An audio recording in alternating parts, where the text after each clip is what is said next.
The story of this assemblage of Madison Square Park Tower is really a story of perseverance.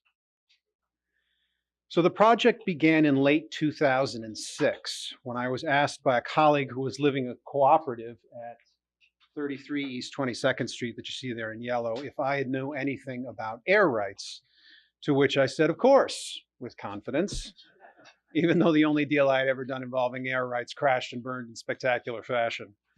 The cooperative, though, at 33 East 22nd Street had more than 64,000 square feet of excess development rights. And as air rights had really just started to become more understood outside of the real estate community, they wanted to know if there was any value. Of course, there is only value if there is a receiving site which can be acquired, and that site can be delivered with vacant possession, and only if the zoning allows for the height and bulk required to accumulate large amounts of air rights, which most do not. This is the reason why there are relatively few, though notorious, large-scale air rights assemblages, and why there are so many properties, including those that are landmarked, that cannot monetize these air rights. This is because the zoning simply won't allow for the required bulk, and creating a lot size large enough to accommodate the distribution is extremely difficult. After being hired by the co-op, my first instinct was to try for a development site along 23rd Street. The reason that we chose this is because most of those sites were underdeveloped and they had 3 common owners in the Goldman family. As the number of developers who had done a deal with the Goldman family at the time was limited, we went to see Gary Barnett because he was the only one I knew who had. They were immediately interested in the possibility of assembling 200,000 square feet along 23rd Street, and we set to work putting together a transaction that made sense for everyone. The zoning lot merger in this case would be relatively straightforward as the lots were contiguous to one another, and the zoning on that specific block of C64M is one of the few in Manhattan with virtually no height or bulk limitations. As we were moving through the summer of 2007, the cracks that would become the financial crisis began to emerge.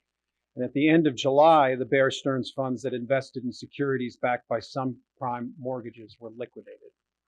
Over the next few months, Extel retreated from most new projects that they were working on, and that included our little assemblage on 23rd Street.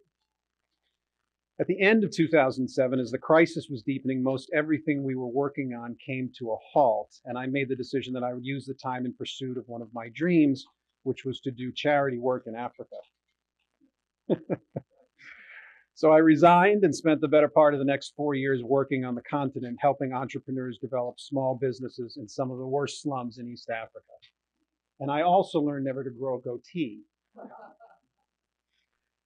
After I returned in late 2011, one of my first calls was to the president of the co-op to check in on their progress.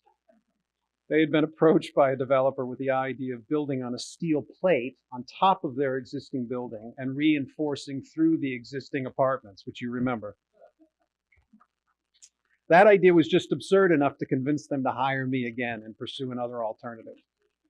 With the assemblage on 23rd Street off the table, we approached the owner of the only other conceivable site, a rental apartment building at 41-43 East 22nd Street, seen there in red. That owner was interested in selling the site, but of course only at a very high number, and more importantly, only if we could empty it of all 18 residential tenants, one of whom was rent stabilized, and most of the others' status was at best unclear. The building was also home to Tamarind Restaurant with 3 years remaining on their lease. Nevertheless, we persevered. Around that time, I met Bruce Eichner. Bruce is a brilliant developer and has the intestinal fortitude to match. It was this meeting that really made the deal possible because whatever developer we chose was going to be required to shoulder significant risk during the assemblage with no good way of retreat. Bruce was just the right guy, and I knew that the moment that I met him. Over the next 6 months, we worked with each individual tenant to find solutions to the myriad of problems that comes with moving in New York City. Some financial, some logistical, and some, as you can imagine, nuts.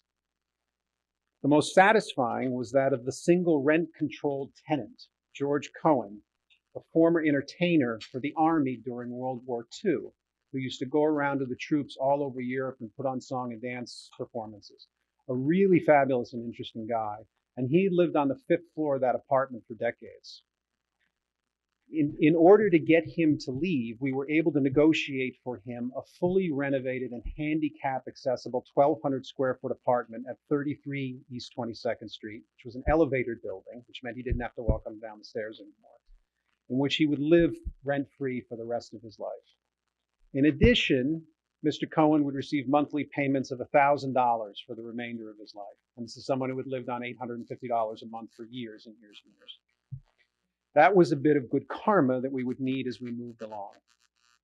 Later that year, we struck a deal with the restaurant, finished the contract with 43 East 22nd Street, finalized the air rights deal with the co-op, and finally had our development site.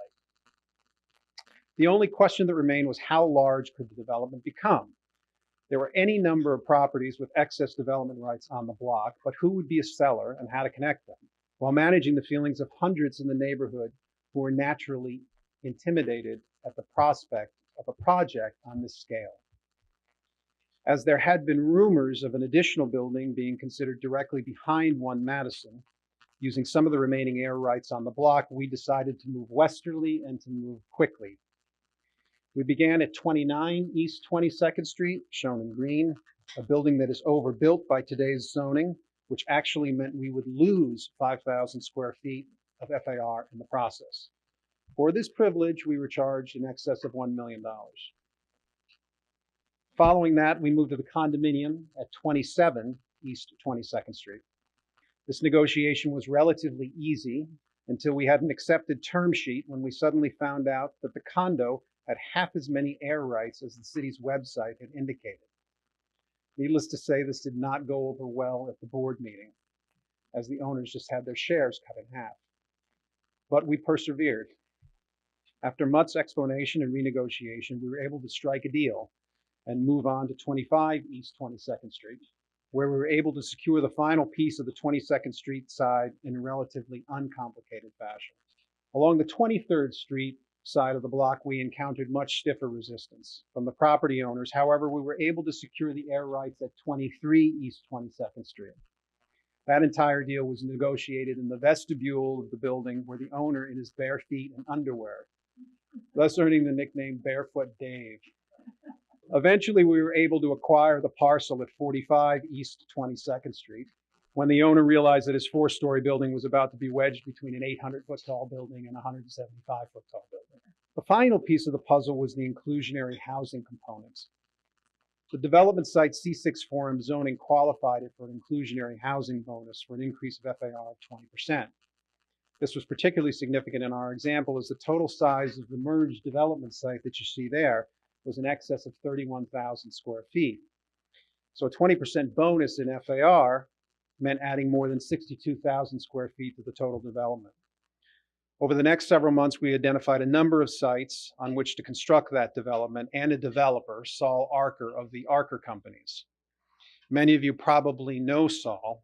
For those who don't, Saul is a well-respected developer of low-income housing and one of the most honorable people I've ever done business with. The site that was eventually chosen is located on 29th Street and therefore within the same community board as the 22nd Street property. It allowed for the construction of approximately 50,000 square feet of low-income housing. That housing would in turn generate certificates for more than 180,000 square feet of additional density, 62,000 square feet of which went to our little assemblage on 22nd Street. And that's really the story of this assemblage. It's a 10-minute version of a 10-year story. But the project was really, frankly, rewarding in many ways. It felt nice to have contributed to the stock of low-income housing in New York as part of this high-end residential development.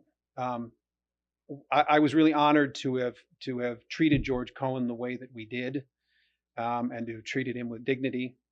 And most importantly for me, to have had a vision and to have believed in it so strongly and to have seen it through to the end and to have persevered. This is the building. Fantastic building, almost 800 feet tall.